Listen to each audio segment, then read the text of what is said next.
Larry Sabato's crystal ball has made 3 Senate rating changes this week, all in favor of Democrats. North Carolina moves from toss-up to leans Democratic, while Alaska and Ohio are now toss-ups, no longer lean Republican.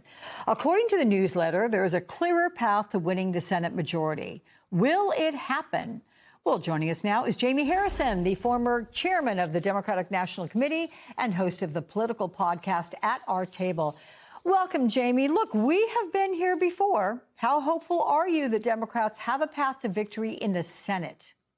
Well, I'm very hopeful, Alex. I was the executive director of the House Democratic Caucus in 2006. And you remember the 2004 election was a bad election for Democrats. We lost the White House, we lost the House, the Senate. Well, in 2006, just to remind your viewers, we took back the House and we took back the U.S. Senate, and it was a tough path, just like this one. And this election reminds me so much of that 2006 election. People didn't think we were going to win the Senate, and we ended up winning the Senate. It was tough. We had to get a straight flush, but we did it. And I think we can do it again in this election. Okay, so people have to look back, a couple of decades and pull back, in the deep memory to do this. But that path to victory, Jamie, it once included Maine. Do you think Maine remains within reach given Graham Plattner's issues? Yeah, yes, I do. I was a big supporter of Governor Janet Mills and still am. But now this is a race and it's a binary choice. It's between Graham Plattner and it's Susan Collins. And listen, Susan Collins, she always talked about her concerns, right? But the folks in Maine don't vote on concerns. They live with the consequences of your actions. And think about the consequences of the votes that Susan Collins has taken. Reproductive rights in this country have been overturned because of her vote. Voting rights protections have been weakened because of her vote. You have a Supreme Court that is increasingly hostile to individual freedoms. So Susan Collins wants to be remembered for her concerns, but the rest of us have to live with the consequences of her votes. And that is what this election is going to come down to in Maine. My colleague, MS Now reporter Alex Tabbitt, was in Ohio, and he spoke with some Trump supporters. Take a listen to this. You said you'd bring down the grocery prices. Literally, I must be the most angry person when I grocery shop because I buy the same things every week and I see it jump every week. It is not every couple months. It's literally every week. I think Trump is more concerned with getting even with his opponents this time around than he was looking out for the average Joe. If you could talk to President Trump directly right now, what would you tell him? Should you want me to really say it on air? I say, you. I don't mean to be disrespectful to any leader, but he's disrespectful to us, and he doesn't care. So I guess I'm a little bit frosty with that. Are there enough of these voters to flip the state? I believe that there are. Listen, if there's one state that I think people should watch on election night, and that's Ohio. I think in both that governor's race with Dr. Amy Acton going against Vivek Ramaswamy and in the U.S. Senate race with Sherrod Brown, I think Democrats are going to win both the governor's race and the U.S. Senate race in Ohio. And it's because of the fatigue with Trump. Yeah. So, Anderson, there's a new poll out of North Carolina, and it shows former Democratic Governor Roy Cooper ahead of Republican Michael Whatley. And the poll points out a majority of voters surveyed haven't heard of or have no opinion on Whatley, so he's still getting his name out there. But how critical is this Senate seat for Democrat hopes of retaking the Senate? Because Cooper would be the first Democratic senator from North Carolina in over a decade. We know that Roy Cooper is ready to be the next U.S. Senator from North Carolina, and that's exactly why he's got an 11-point advantage right now, is because people know him as a public servant and somebody who's just done right by the folks that are in this state that are currently being taken advantage of by folks like Michael Whatley in Washington, D.C. right now, who served as the RNC chairman, a political operative his entire career, and also a big oil lobbyist, someone who's going to take advantage of communities across this state rather than protect them. And Roy Cooper has that advantage because folks know his record in North Carolina, and that's what he's running on right now. And Susan, former Bush advisor, now columnist. Nominee for United States Senate in North Carolina. Thank you very much for joining us tonight. Today, Donald Trump spent more time talking in more detail about the reflecting pool in Washington, D.C. than he did on how to end his war in Iran, with absolutely no indication that oil prices or gasoline prices will be coming down anytime soon. And Donald Trump actually tried to tell people that gasoline prices are already down.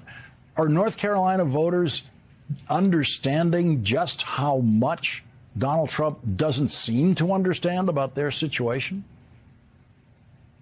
I know that North Carolina families, many of them are in crisis right now. I've been going across the state for months. I've been on a Make Stuff Cost Less tour, and they had been telling me about their high utilities, their grocery costs. Many of them had to do with these tariffs, their cost of health care, the cost of child care. And then, boom, here comes the war in Iran, and gas prices are more than $1 a gallon. And my opponent, Michael Whatley, is all in on this war. Obviously, it was one that did not have an exit strategy or a strategy going in. But let me tell you, the people in power want to hang on to it, Lawrence. And they already, the Republicans and an outside group have already committed to more than $100 million here in North Carolina, particularly during the last 12 weeks, to try to convince the people of North Carolina I am someone I am not. We cannot let them buy this race. We have to win North Carolina in order to take back the Senate.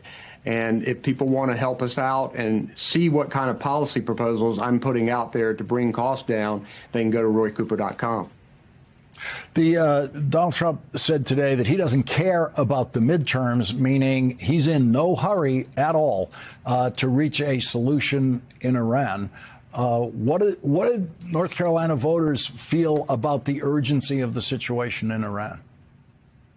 Well, they can't take the gas prices anymore. I know a lot of people are concerned about the foreign policy and the fact that this administration had promised not to get involved in these foreign wars and all of a sudden did it. And they were concerned that this administration promised them that they deal with the cost of living on day one. Not only have they not done that, they've made it so much worse.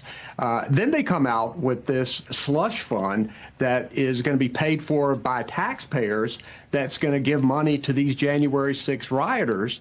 And when you think about what happened on that day and seeing people storming the Capitol and assaulting police officers, man, when I was Attorney General, we used to put those people away, not give them a payout.